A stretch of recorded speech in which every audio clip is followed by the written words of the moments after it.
Séquence 1, documentaire Bali. Je m'appelle Phileas, j'ai 20 ans et je suis parti pendant 6 mois à Bali en échange pour faire un stage en communication dans une agence d'architecture. Et au cours de cet échange, j'ai réalisé un documentaire. Je ne sais pas si c'est vraiment un documentaire, mais c'était plutôt une expérience qui a été très enrichissante pour moi. Et le but de ce documentaire, c'était de montrer l'éducation à Bali, donc comment en fait les étudiants se comportent, leur manière d'étudier. Comment j'ai eu l'idée de ces documentaires parce que j'ai toujours été intéressé par la vidéo de manière générale, par la photo également. Et depuis petit, c'est vrai que je regarde pas mal de documentaires. Et en fait, avec ce stage, c'était un peu l'opportunité. J'avais du matériel. J'ai réussi à contacter 2 assos. Donc la première, c'était Bali Educacy et la deuxième, Damara Bali Foundation. Donc c'est grâce à ces 2 assos que je remercie également encore aujourd'hui, que j'ai eu la chance de vivre cette expérience auprès de tous ces jeunes.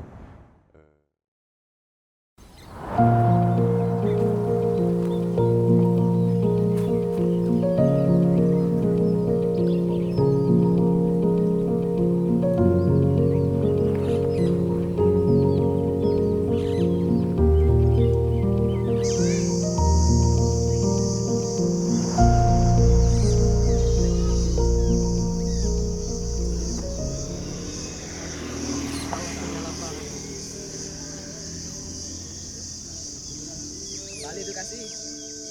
Salam penyala peradaban.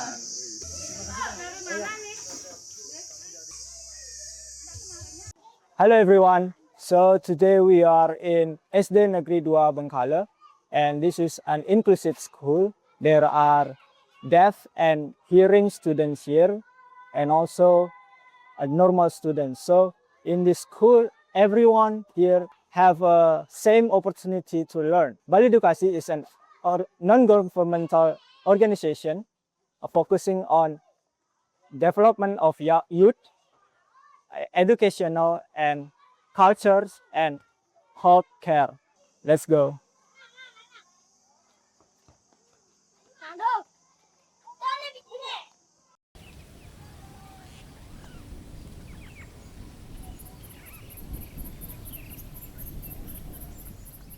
Kelas 5 sama kelas 6. Kelas 5 itu tuh jumlahnya Juli. Kelas 5 nih.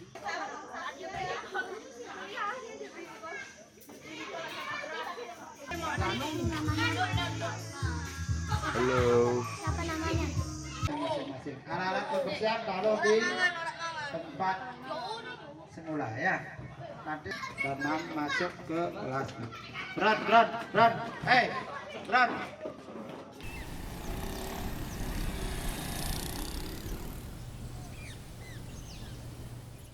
Halo, sahabat Bali Edukasi.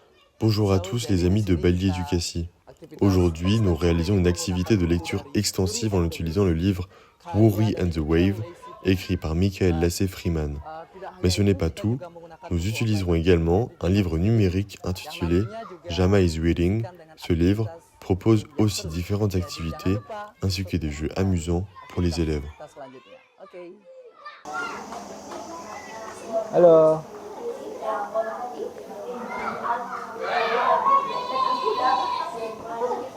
Lagi baca buku apa? Puri.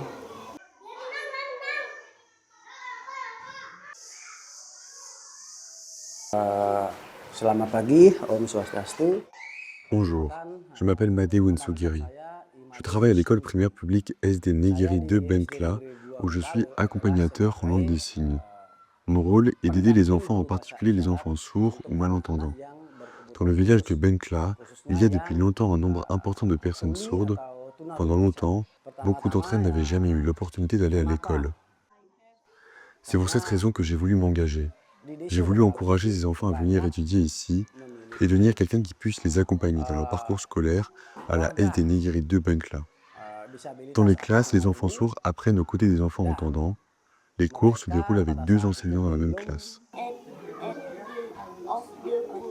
I looked at the clock on the On the wall.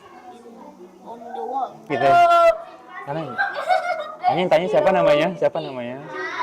What's your name? What's your name? My name is Phileas. Siapa namamu? Nice to meet you. Nice to meet you gitu. Berani nggak ngomong your cute gitu? Malu-malu ya? Oke, lanjut. When I'm angry, the ocean is also angry. When I'm happy, the ocean is happy too. Non, jangan. L'un enseigne normalement aux élèves entendants, et moi, je traduis les langues des signes, tout ce que l'enseignant explique, afin que les enfants sourds puissent comprendre les leçons et suivre l'apprentissage avec les autres élèves. Ce qui distingue notre école des autres, c'est que c'est une école inclusive. Elle a été fondée le 19 juillet 2007. Ici, les enfants entendants et les enfants sourds ou malentendants apprennent ensemble, dans la même salle de classe. Cette manière d'apprendre ensemble est ce qui rend notre école différente de beaucoup d'autres établissements. Mais au fil du temps, dans mon expérience d'accompagnateur auprès des enfants ayant des besoins particuliers et surtout des enfants sourds, nous avons aussi rencontré certaines difficultés. 13, 13. Okay. 15, 6, 16, 17, 8, 8, 18. 9.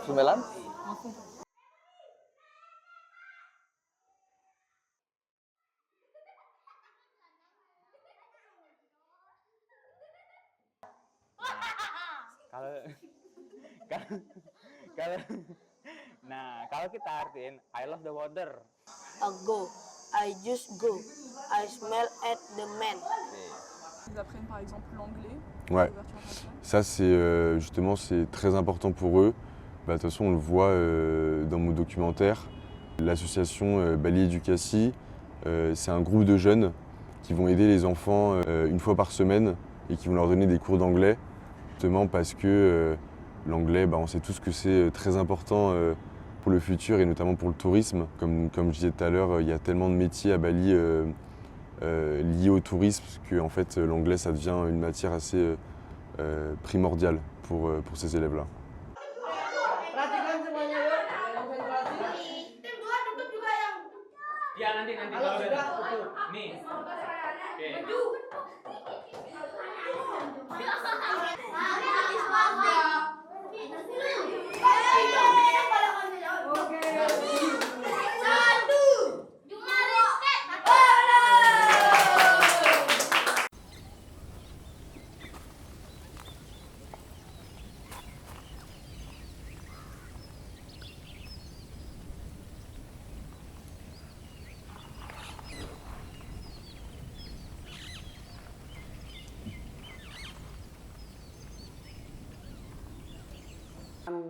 Di sekolah lain. La principale difficulté reste le manque d'outils et de supports pédagogiques adaptés aux enfants en situation de handicap qui étudient ici. D'après ce que j'ai pu observer, l'organisation Bali Educasi apporte une aide très précieuse. Leur travail est extrêmement positif pour notre école. Ils ont déjà mis en place de nombreux programmes et initiatives. Ils sont très actifs dans leurs actions ici à la SD Negeri de Bengkla. En tant qu'accompagnateur en langue des signes, je tiens donc à leur exprimer ma profonde gratitude et mes sincères remerciements. Bonjour, je m'appelle Putu Kunan Kabinawa, mais vous pouvez m'appeler Kak Kunan. Je suis étudiant en pédagogie de l'anglais à l'université d'éducation Ganesha et j'occupe actuellement le poste de responsable de la division création au sein de Bali Educasi, une division qui s'occupe de la gestion de la production des contenus pour les réseaux sociaux. J'ai découvert l'appel à volontaires de Bali Educasi pour la première fois à travers un groupe WhatsApp. À ce moment-là, l'organisation recherchait des bénévoles pour une activité à l'école SMP Negeri Satu Satap.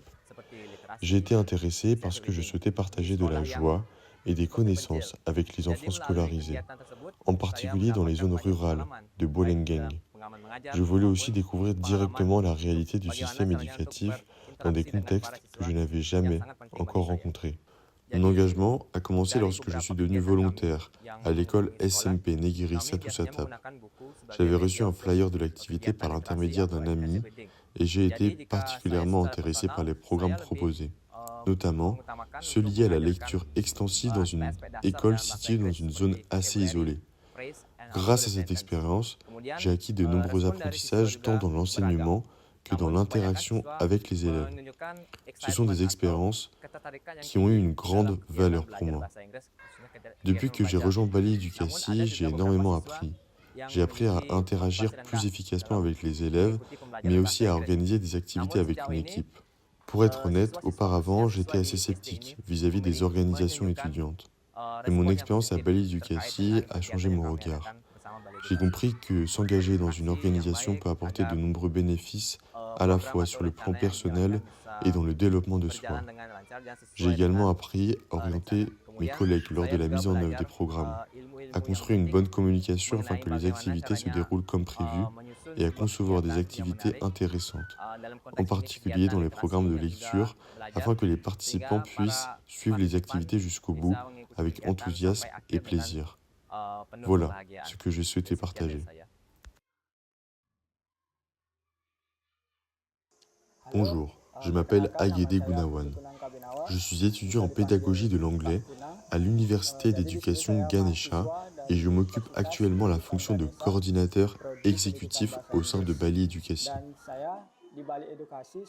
Ce qui m'a inspiré à rejoindre Bali Educasi est lié à la question de l'éducation en Indonésie. À travers plusieurs forums auxquels j'ai participé, j'ai constaté que la situation de l'éducation, en particulier dans les régions éloignées, reste encore assez préoccupante. En tant qu'étudiant dans le domaine de l'éducation, je ressens une responsabilité personnelle de contribuer à la résolution de ces problématiques. Lorsque j'ai participé pour la première fois aux activités, j'ai été assez surpris, car j'ai découvert une réalité très différente de celle que j'avais connue auparavant. À partir de là, j'ai acquis de nombreuses expériences, en particulier dans l'enseignement. Dans mon approche de l'enseignement, j'essaye de me rapprocher des élèves et de créer une relation plus familière avec eux. Je souhaite que l'apprentissage de l'anglais soit une expérience agréable, en particulier pour les élèves de primaire et de collège, avec une atmosphère détendue, parfois accompagnée d'humour. Je les encourage aussi à prendre l'habitude de lire en anglais. Mon espoir est que lorsqu'ils seront habitués, ils développeront progressivement un goût plus fort pour la lecture. Mon expérience à Bali Educasi m'a également appris à devenir un leader responsable pour chaque programme que nous mettons en œuvre. J'ai appris à utiliser mon temps et les opportunités qui s'offrent à moi à cet âge pour faire des choses utiles et partagées pour ceux qui en ont besoin. J'ai appris beaucoup de choses qui seront importantes pour mon développement personnel à l'avenir. J'espère que Bali Educasi continuera à se développer, à rester actif et à poursuivre ses actions positives. Bali Educasi est une association qui intervient régulièrement auprès de cette école, notamment chaque vendredi. Il propose des cours complémentaires, en particulier des cours d'anglais, qui sont très importants ici. À Bali, où le tourisme occupe une place essentielle, parler anglais peut représenter une vraie opportunité professionnelle pour l'avenir. L'association organise aussi des activités en extérieur, des jeux, des moments d'échange et d'apprentissage qui permettent aux enfants de sortir du cadre scolaire classique et de développer leur confiance. Comme me l'expliquait l'un des professeurs, Bali Educasi représente une aide précieuse, notamment pour les enfants sourds ou malentendants, mais aussi pour ceux issus de familles très modestes. Beaucoup vivent dans des zones reculées, avec peu de moyens, et n'ont toujours pas accès à une scolarité stable et de qualité.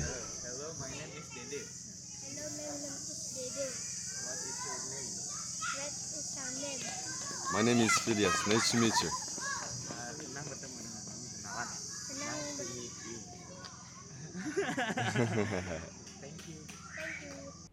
Par la suite, je me suis rendu dans une deuxième école, cette fois avec l'autre association, Damara Bali.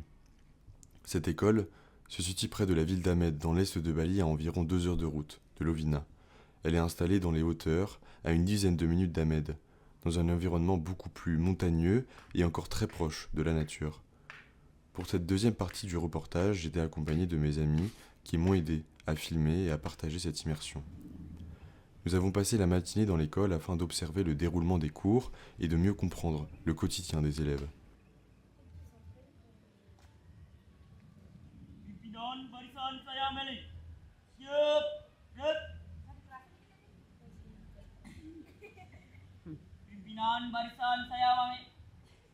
Pimpinan barisan saya Melali.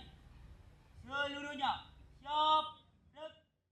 Untuk latihan penghormatan. Dès notre arrivée, les enfants étaient en train de participer à un entraînement de cérémonie officielle, ce qu'on appelle en Indonésie une flag cérémonie ou cérémonie de drapeau. Cette tradition est très importante dans les écoles indonésiennes. Les élèves s'alignent, saluent le drapeau national, chantent l'hymne Indonesia Raya et suivent une cérémonie très codifiée qui permet de transmettre des valeurs comme la discipline, le respect, l'unité et le patriotisme. Ces cérémonies ont souvent lieu chaque lundi matin ou alors des grandes fêtes nationales comme la fête de l'indépendance.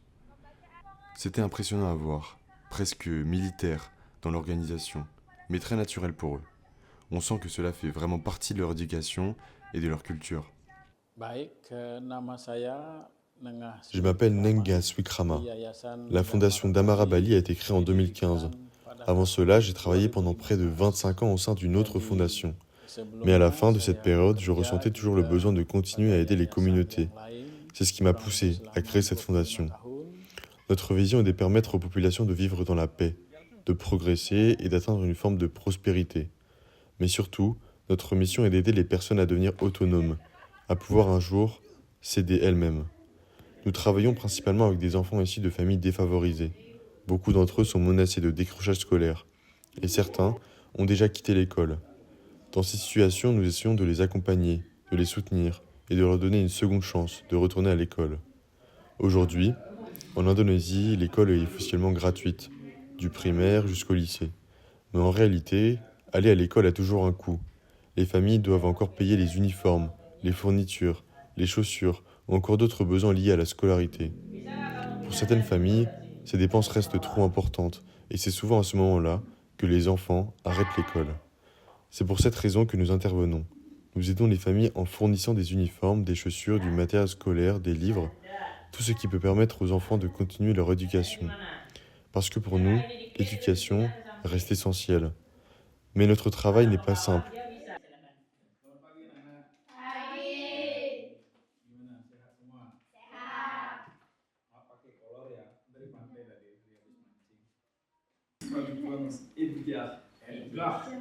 And we are all 20 years old. Oh, namanya Edgar. Semua katanya berumur 20 tahun. My name is Ocean, like the ocean. Ocean seperti apa namanya? Lautan gitu ya. My name is Luna, like Luna Maya. Oh, namanya katanya Luna, saya seperti Luna Maya katanya. Nama panjang saya Niputu Yunita Listia Dewi. You can call me Nita. Lita. Nama pendek aja ya. You call me Siniase. You can call me Ari. You can call me Nia. You can call me Winnie. You can call me Suada.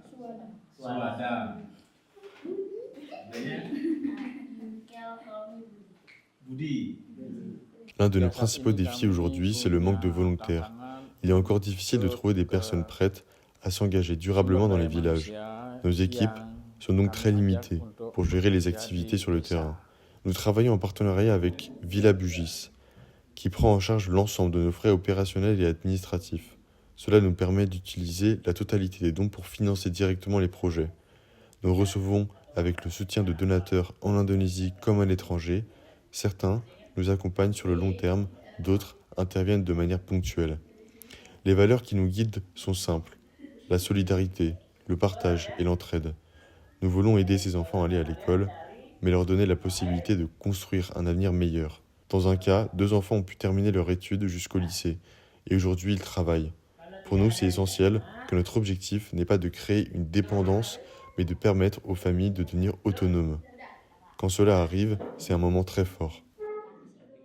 Ensuite, les élèves ont suivi un cours d'informatique, où ils apprenaient à utiliser un ordinateur. C'était particulièrement intéressant, car cela montrait une autre facette de leur apprentissage, l'ouverture vers des compétences modernes et essentielles pour leur avenir. Cette école était assez différente de la première. Les enfants étaient un peu plus âgés, L'ambiance était différente, mais l'intérêt restait le même, comprendre leur quotidien, leur rapport à l'école et les opportunités qu'ils espèrent pour plus tard. Ada titik-titik nih. Nah, di setiap sudut ada titik, di setiap sisi ada titik. Ya. Leur objectif est simple, mais essentiel. Leur donner une vraie chance d'apprendre, d'étudier dans de meilleures conditions et d'avoir accès à davantage de possibilités pour leur futur. Car dans ce type d'école, située loin des grandes villes, beaucoup d'enfants ne pourront malheureusement pas poursuivre de longues études. Les écoles supérieures coûtent cher et la majorité des familles n'ont pas les moyens de les financer. Très souvent, les enfants reprennent alors le travail familial, les plantations de riz, le petit commerce local ou d'autres métiers manuels. Ils aident leurs parents dès leur plus jeune âge et entrent rapidement dans la vie active sans toujours avoir la possibilité de choisir un autre chemin. C'est aussi pour cela que cette immersion m'a autant marqué, parce qu'au-delà des sourires, on comprend rapidement des réalités difficiles qu'ils affrontent, mais aussi la force, la dignité et l'espoir qui existent dans ces écoles oubliées.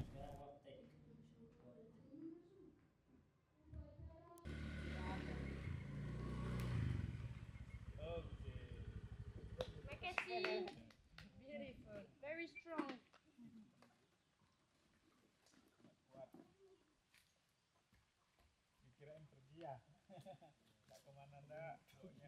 Après cette matinée à l'école, nous sommes allés directement à la rencontre des familles de certains élèves. Nous avons visité 2 foyers pour découvrir comment ils vivaient réellement, dans quel environnement ils grandissaient et quelles étaient leurs conditions de vie.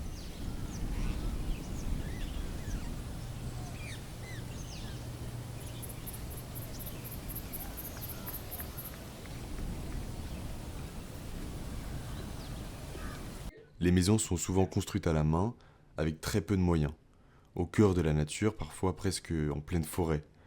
Les conditions sont extrêmement simples, bien loin de ce que l'on connaît en France, et encore plus de la vie parisienne.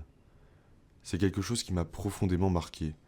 Malgré des conditions de vie très modestes, malgré le manque de confort, malgré l'accès limité à beaucoup de choses qui nous paraissaient banales, ces familles vivent avec une immense dignité, beaucoup de générosité et surtout un sourire permanent. Ils nous ont accueillis avec une gentillesse incroyable. Ils nous ont invités à nous asseoir, à partager un moment avec eux, nous ont offert des fruits, à manger. Ils nous ont ouvert les portes de leur quotidien avec une simplicité bouleversante. À ce moment-là, je me suis senti profondément reconnaissant. Reconnaissant d'être accueilli ainsi, mais aussi reconnaissant de pouvoir prendre du recul sur notre propre mode de vie.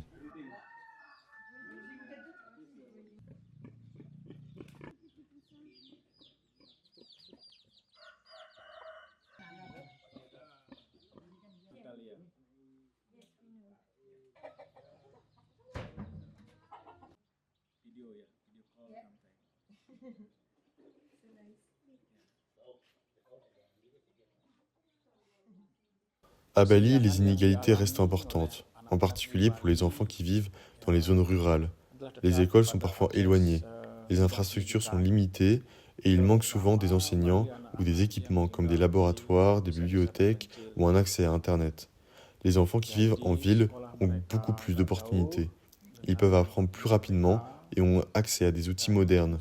À l'inverse, dans les villages, le manque de moyens ralentit l'apprentissage, c'est là que les inégalités se creusent. Dans le même temps, Bali est devenue une destination touristique majeure. Les visiteurs viennent du monde entier pour la beauté des paysages, la richesse de la culture et la tradition de l'île. Le tourisme a permis de développer l'économie locale. Il a créé des emplois et amélioré les revenus de nombreuses familles. Mais ces bénéfices ne sont pas toujours répartis de manière égale. Dans certaines régions, les communautés restent en marge de ce développement. Et au-delà des aspects économiques, le tourisme entraîne aussi des changements. On observe parfois une augmentation de la criminalité et des transformations culturelles liées au mélange des influences extérieures. Ce mélange peut être une richesse, mais il peut aussi fragiliser certaines traditions. Aujourd'hui, l'un des enjeux principaux reste l'éducation. Donc c'était à la 2e école. J'ai eu la chance de rendre visite à 2 élèves qui étaient dans l'école et qui m'ont montré un peu leurs habitations, comment ils vivaient tous les jours, ce qu'ils faisaient après les cours, qu'ils voulaient faire plus tard aussi. Et ça, c'était très intéressant Parce qu'on se rend compte que le tourisme à Bali, et ça j'en parle pas mal dans mon documentaire, c'est très développé, donc il y a les côtés positifs comme les côtés négatifs. Et c'est vrai qu'il y a beaucoup de jeunes qui veulent faire de métiers en lien avec le tourisme. Nggak gambar keluarganya, ini baru kamarnya kakek. Oh, ini Desi di sini? Ya. Oh. Terus berapa kamar di sini? 3. 3 kamar. Besar di situ ya. Ya. Terus kalau di sini ini di sini jemuran? Enggak, jemurannya di sana. Oh, ini apa di sini, Dek? Sini. Tempat-tempat. Ya, oh, untuk taruh kayu api. Ya. Ya. Disewakan. I will explain later. Ya. Terus itu satu ibunya, tapi belum ada anaknya. Oh, baru hamil, sedang hamil itu gitu ya. Terus ini untuk bikin tua. Ini. Dia dagang dukun polong dagang Tua. lain. Oh, badal lain. Ya. Iki napi bangunan iki, Pak? Ada si memiliki dapur. Dapur. Rumah bapaknya tidur. Oh, kenten ya.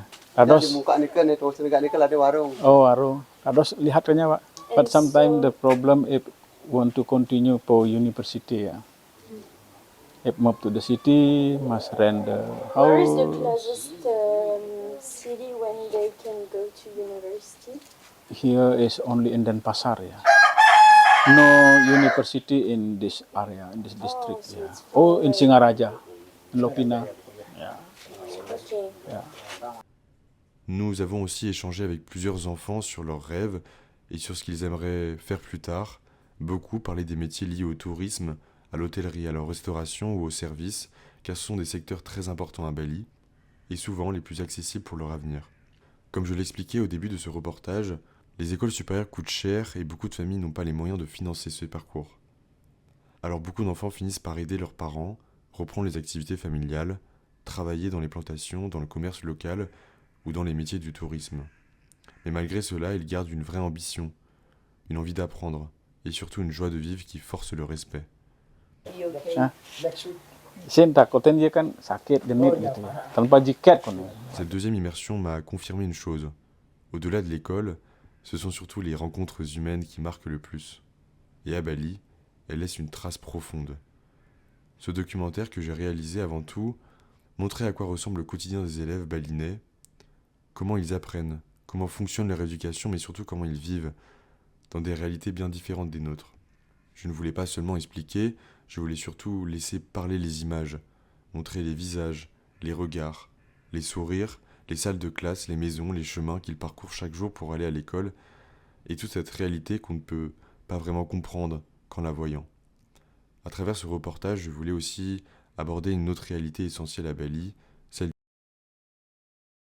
d'un impact immense sur l'île. Il apporte des opportunités de travail, de nouvelles perspectives, notamment pour les jeunes générations qui rêvent souvent d'aller travailler dans l'hôtellerie ou les métiers liés aux voyageurs du monde entier. Mais il a aussi son revers. Il crée des inégalités, transforme profondément certaines régions et laisse parfois de côté les populations les plus reculées, celles que l'on voit moins, loin des plages et des hôtels. C'est important pour moi de montrer ces deux réalités, la beauté de Bali, bien sûr, mais aussi ce qu'il se passe derrière les cartes postales. C'est quoi le moment qui t'a le plus marqué, si on en a? Le moment qui m'a le plus marqué, je dirais que c'est une rencontre. C'est une rencontre, c'est en fait j'ai rencontré une jeune fille qui me regardait un peu quand je suis arrivé à l'école. Et elle était à côté de moi, elle parlait pas et elle souriait tout le temps. Je savais pas trop ce qui se passait, mais elle était hyper intéressée parce que forcément voir un grand garçon avec une caméra comme ça, je pense que ça leur arrive pas tous les jours. Mais je sais pas, il y avait un truc assez touchant et elle me regardait comme ça avec des grands yeux. Et j'ai notamment pris une photo que je trouve très belle où en fait on sent qu'il y a un peu une histoire à travers cette photo. Parce que c'est vrai qu'elle ne me parlait pas du tout et j'essayais de lui poser des questions mais il n'y avait pas de réponse. Et en fait j'ai appris plus tard que cette petite fille était sourde et malentendante. Et ça, ouais, ça m'a beaucoup touché. Je suis hyper reconnaissant de tout ce que j'ai vécu. C'était un peu une parenthèse dans Dans ces 5 mois que j'ai passés à Bali, c'était un peu une expérience unique, à la fois touchante. Donc ouais, moi j'en retiens que du positif et je le souhaite aussi à plein de gens de vivre ce genre d'aventure. On apprend tellement de choses sur tout et je trouve ça hyper important de s'ouvrir comme ça parce que ça sort un peu du quotidien, de mon quotidien de Bali. Cette expérience a été profondément enrichissante et je sais que je ne l'oublierai jamais. Voir tous ces enfants, toujours souriants, toujours bienveillants, malgré des conditions parfois très difficiles, a été une vraie leçon de vie. Leur accueil, leur naturel, leur simplicité m'ont énormément touché. Je ressors de cette aventure avec beaucoup de gratitude.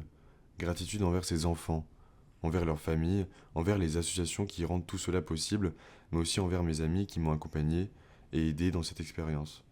Je pense notamment à Luna, Katia, Edgar et Océane qui ont participé à cette aventure à mes côtés. Je remercie bien évidemment Bali Educacy et Damara Bali Foundation, sans qui ce documentaire n'aurait tout simplement pas pu exister. Et bien sûr toutes les personnes qui m'ont aidé, de près ou de loin, à réaliser ce projet. C'était une parenthèse dans mes 5 mois passés à Bali, une façon pour moi d'aller plus loin qu'un simple stage à l'étranger, plus loin qu'un simple séjour. Je ne voulais pas seulement vivre à Bali, je voulais comprendre Bali, comprendre sa culture, ses contrastes, ses réalités, ses difficultés, mais aussi sa richesse humaine. Je voulais sortir du cadre habituel, aller à la rencontre des gens, apprendre autrement, vivre quelque chose de vrai.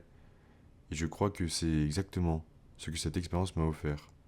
Aujourd'hui, je suis profondément reconnaissant pour tout cela, reconnaissant pour les rencontres, pour les leçons, pour les émotions et pour ce beau documentaire qui restera, je pense, l'un des souvenirs les plus marquants de cette aventure.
Sudah?